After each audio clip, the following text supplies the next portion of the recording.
I'm Elliot from ATU 1277 and a member of the Committee for One Fighting Transit Union at Los Angeles Metro. It's about this rally that we just put on last week in defense of these two bus operators. They went public in the LA public press in July saying that they and around 30 of their coworkers had vowed to not let unidentified, unarmed ICE agents without a warrant onto their bus.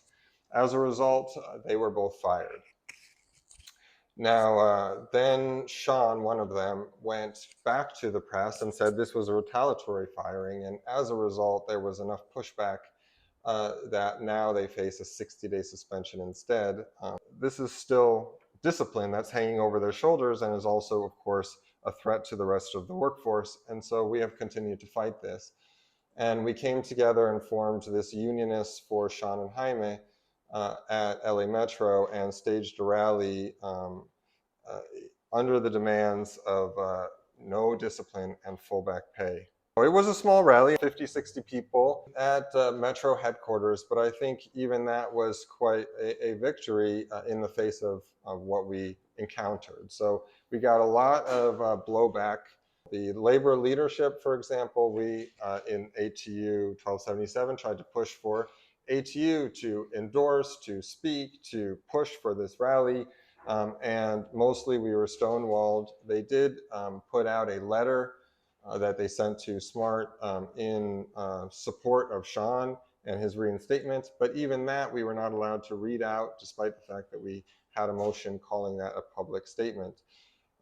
From SMART, the bus operators, the local vice chairman had expected to speak and was standing behind Seán and Jaime. We got the power. What kind of power? Union power.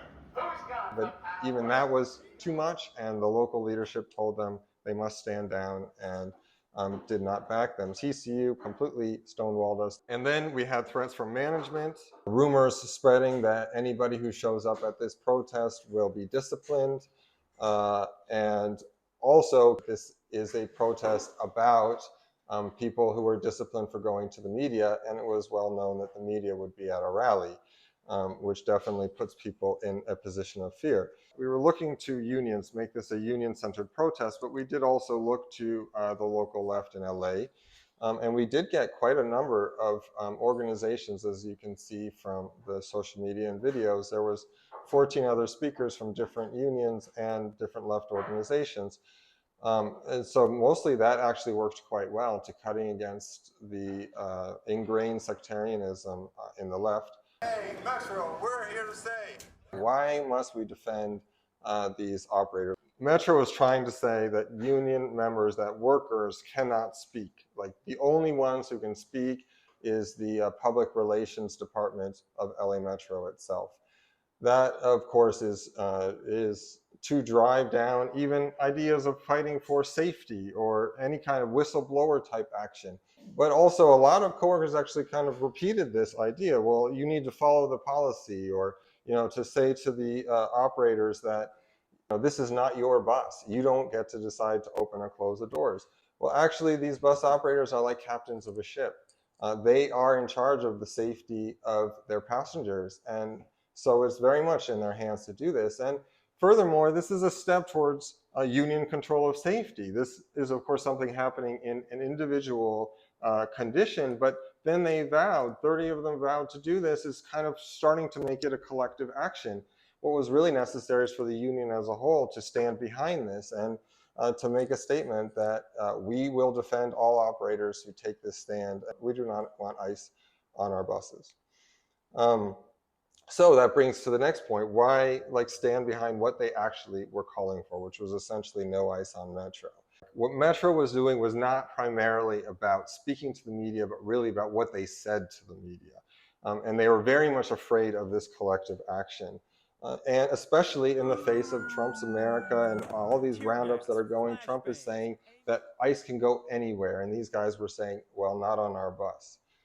A lot of coworkers are sucked into some of that anti-immigrant stuff. So a lot of them support MAGA, this includes immigrant workers who, think, well, we've done it legally, so we're okay. These people should, other immigrants are the ones that should be rounded up.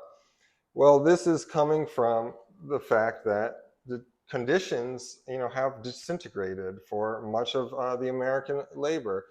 And the Democrats in the previous kind of status quo have basically said immigrants are welcome here. This is, to say those who are objecting to their conditions set up by the limited amount of jobs and, the fight over limited conditions, that these people who take it in an anti-immigrant direction, well, that's their ideas in their head. And what that does for them is they basically says, you guys don't care about my deteriorating positions, and it drives them more to the right. The fact is that this anti-immigrants attack is done to keep immigrant labor cheap.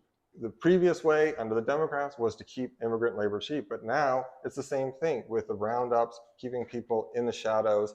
And what is the point of having cheap labor? It's to drive down all labor. That includes those who are native born. And so it is in the interest of all the workers, in their material interest, to actually stand up against this. This was a united front. We had these demands to end the discipline and full back pay. That was what anybody could come together and stand for. But beyond that, there was debate over how is the best way to do that, or what else should we be bringing up, or whatever. And all that stuff is things that can be discussed in speeches, in the course of building this. And there were different strategies that came out in the course of doing this work. And the one particular difference was from the Democratic Socialists for America in particular, were pushing that Metro should adopt a policy that will protect immigrants and riders. They should do training programs for drivers to teach them how to protect riders. I think there are some problems with this. On the one hand, Metro already has a policy. The policy is to punish Seán Jaime and people like him who actually take a stand against ICE. And their interest really is to keep the wheels turning on the buses and on the trains, to keep it moving so that the economy in Los Angeles can keep buzzing and profits can keep coming in. So instead, what we tried to put forward in the Committee for One Fighting Transit Union is the need for union power, for union control, and based on the interests of workers themselves. And this is why we look to get the union out there and other unions and keep that central in the focus. Got mechanics out there, we got drivers out there, ambassadors out there, people from different unions within Metro for the first time in my 16 years working there, I don't know, but actually crossed over the union and the craft barriers in order to come together in what is really our defense, right, against Metro's attacks. And I think more of that is exactly what is needed.